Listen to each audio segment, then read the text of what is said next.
नमस्कार, न्यूज़ देख रहे हैं आप। आपके साथ मैं हूं सुधांशु शेखर। आपको बता दें कि केबीसी 16 का हर एपिसोड बेहद ट्विस्ट वाला हो रहा है और हर एपिसोड आने वाला भी जो है वह बहुत ही शानदार और लाजवाब होने की उम्मीद है। मैं आपको बता दूं कि लेटेस्ट एपिसोड जो हुआ है वह एपिसोड भी बेहद शानदार है और जानदार है, क्योंकि केबीसी में इस बार या तो बिग बी अमिताभ बच्चन ऐसी कहानी सुना देते हैं जो दर्शक बहुत ज़्यादा पसंद करते हैं। उसके अलावा जो प्रतियोगी आते हैं वह भी ऐसी कहानी सुना देते हैं कि केबीसी बेहद खास हो जा रहा है।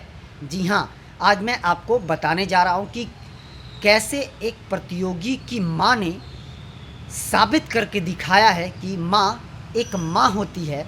इसके अलावा भी मैं आपसे एक सवाल पूछूंगा, उस सवाल का जवाब अगर आपके पास हो तो निश्चित तौर पर कमेंट बॉक्स में आप मुझे लिख कर भेजें। जी हाँ, मैं आपको बता दूं कि केबीसी 16 के लेटेस्ट एपिसोड में रचित कुमार हॉट सीट पर पहुँचे। जैसे ही वह हॉट सीट पर पहुँचे, बिग बी अमिताभ बच्चन ने ज़ोरदार तालियों के साथ उनका स्वागत किया। वहाँ बैठे दर्शकों ने भी रचित का अभिनंदन किया। अब रचित के बारे में आपको बता दूं कि रचित मध्य प्रदेश के रहने वाले हैं और वो मध्य प्रदेश पुलिस में एज ए हेड कांस्टेबल कार्यरत हैं।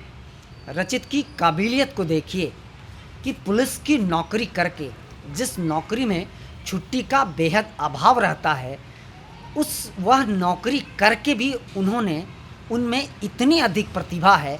उन्होंने कितनी मेहनत करी होगी, यह आप ज़रा सोचिए। हम सबको सोचने और समझने की ज़रूरत है। और सच यही है कि अगर कुछ कर गुजरने की चाहत रखते हैं आप तो हर काम आसान है। रचित ने यह करके साबित कर दिया है।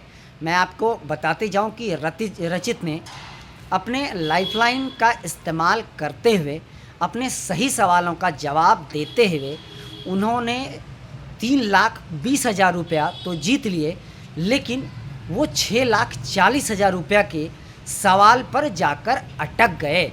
वह सवाल मैं आपसे पूछने जा रहा हूँ, अगर आपको भी उस सवाल का जवाब हो तो अवश्य बताइएगा। और मैं आपको यह बता दूँ कि रचित ने सिर्फ एक गलती की, एक सवाल का जवाब वो नहीं दे पाए और वो 6,40,000 से लुढ़क कर सीधा 3,20,000 तक पहुँच गए। आपको बता दूं कि सही सवालों का जवाब देते देते रचित जो है वो 3,20,000 रुपया जीत चुके थे। उसके बाद सदी के महानायक बिग बी अमिताभ बच्चन ने उनसे 6,40,000 रुपये के लिए सवाल पूछा। वह सवाल मैं आपको बताने जा रहा हूँ, ज़रा गौर से सुनिएगा। सवाल शायद जो लोग बॉलीवुड की जानकारी रखते हैं उनके लिए बहुत ही आसान होगा, अन्य लोगों के लिए थोड़ी सी मुश्किल ज़रूर होगी। 6,40,000 रुपया के लिए जो सवाल था वह सवाल था कि अनिल कपूर के भाई और फिल्म प्रोड्यूसर बोनी कपूर का असली नाम क्या है। जी हाँ, सवाल आप एक बार फिर से सुन लीजिए कि अनिल कपूर के भाई और फिल्म प्रोड्यूसर बोनी कपूर का असली नाम क्या है। इस सवाल का जवाब रचित को नहीं आता था।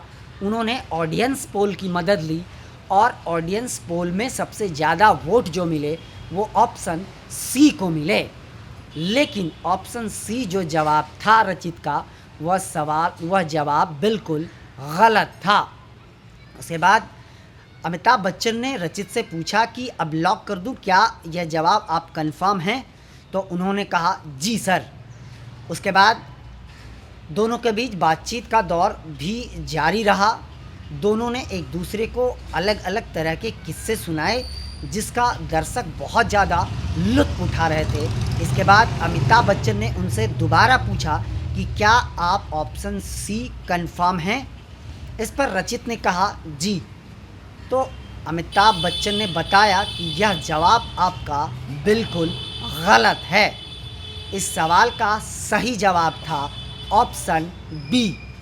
तो मैं आपको बता दूं कि बोनी कपूर का असली नाम जो है वह है अचल कुमार। उसके बाद 3,20,000 रुपया ही रचित कुमार जीत पाए, क्योंकि उन्होंने अपना सारे लाइफलाइंस का इस्तेमाल कर लिया था। उनके पास कोई भी लाइफलाइन नहीं बचा था जिसका इस्तेमाल कर वो आगे गेम में बढ़ सकें। उसके बाद अमिताभ बच्चन और रचित के बीच ढेर सारी बातें हुई।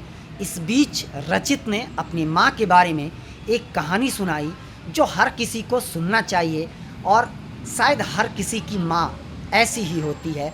माँ और बच्चे का रिश्ता ही कुछ ऐसा है। अमिताभ बच्चन भी उनकी कहानी सुनकर हैरान हो गए, चौंक गए। वह बेहद ही चुपचाप सिर्फ सुनते रहे, और बाद में अमिताभ ने रचित और उनकी माँ की बहुत ही ज़्यादा तारीफ़ की। रचित ने बताया कि सर, हमारा एक बार बहुत बड़ा रोड एक्सीडेंट हुआ था।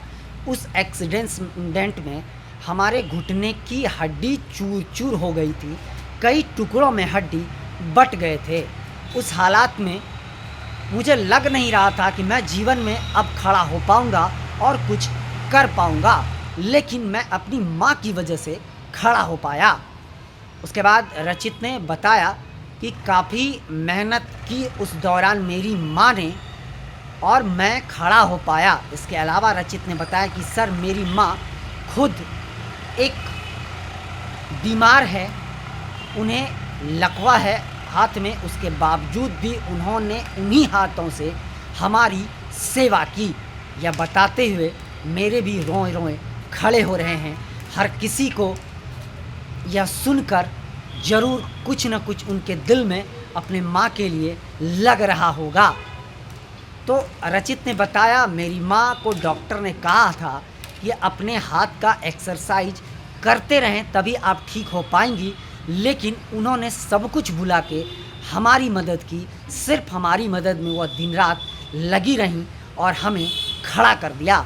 यह सुनकर बिग बी अमिताभ बच्चन भी चौंक गए और हैरान हो गए। उसके बाद उन्होंने उनकी माँ की और उनकी बहुत ज़्यादा तारीफ़ की। तो मैंने सुनाई आपको कि एक माँ कैसे माँ होती है, माँ का रिश्ता अपने बच्चों से क्या होता है। हर माँ को हमारी तरफ से भी सलाम है। इसके बाद रचित केबीसी के मन से 3,20,000 रुपया लेकर तो गए, लेकिन उनके चेहरे से नाराज़गी साफ झलक रही थी, क्योंकि बहुत मुश्किल सा सवाल तो नहीं था, लेकिन रचित के लिए मुश्किल था। हालांकि रचित एक कांस्टेबल होने के बावजूद इतनी प्रतिभा उनमें है, इसलिए उनको हमारी तरफ से भी सैल्यूट है। वह राज्य की सेवा करते हैं, देश की सेवा करते हैं, इनके लिए उन्हें सैल्यूट है। उसके बावजूद इतनी मेहनत करने के बाद वह केबीसी के मंच पर पहुँचे, यह तारीफ़ के काबिल है। अमिताभ बच्चन ने भी उनकी जमकर तारीफ़ की कि दिन रात ड्यूटी करने के बाद भी आप में कितनी प्रतिभा है कि आप ज्ञान का पिटारा लिए केबीसी के मंच पर पहुंच पाए। और केबीसी के मंच पर तो आपको पता है वही पहुंच पाते हैं जिनके पास प्रतिभा की पिटारा हो। तो हमारी ओर से भी रचित को सैल्यूट है, उन्हें सलाम है, उनके जज्बे को सलाम है, उनकी माता को भी मेरी तरफ से सलाम है। फ़िलहाल के लिए बस इतना ही, मुझे दीजिए इजाज़त। आप हमारे चैनल को लाइक, शेयर और सब्सक्राइब अवश्य कीजिए, और आप अपना बहुत ज़्यादा ख्याल रखिए। तब तक के लिए मुझे दीजिए इजाज़त। हम अन्य खबरों के साथ भी आपके साथ रूबरू होते रहेंगे। धन्यवाद।